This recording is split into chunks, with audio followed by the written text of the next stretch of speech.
Now let's talk about glazing. So once your clay piece has gone into the kiln, it becomes fired. So we can only glaze pieces that have been through one firing.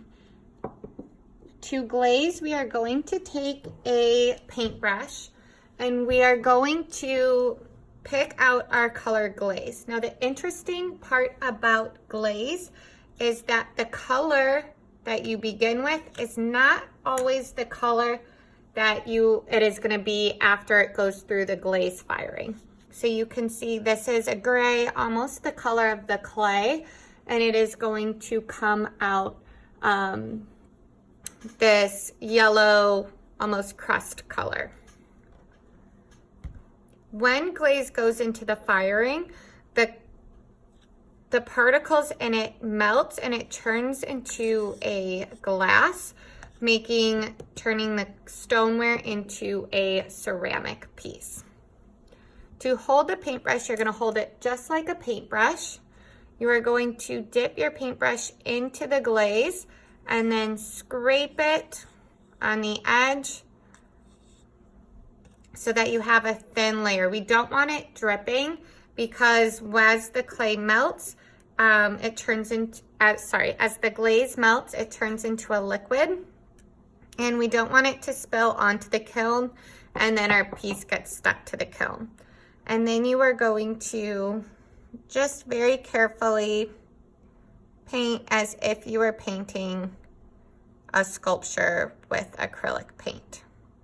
You do want to add 3 layers unless you want kind of the clay color to show through. The clay is going to be a tan. Then you can do 1, but 2 or 3 is going to be a nice coat. You don't want to paint the bottom. So what happens if we paint the bottom and then put it in the kiln? It will melt and stick to the kiln shelf, and then our piece would break. So we do just want to add a couple coats onto our entire clay piece, and then it will be ready to go. We do have other colors for your clay pie depending on the color you want.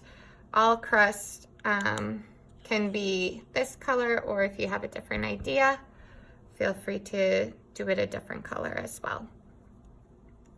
And you'd want to make sure that every little crack you can see is filled with your glaze, except for the bottom. Do not do the bottom.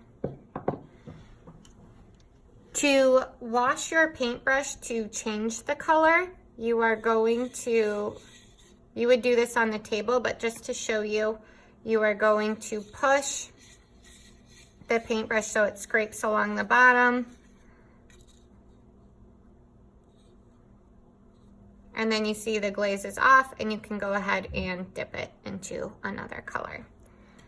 Once your glaze piece is finished, we are not going to put it in the Ziploc bag.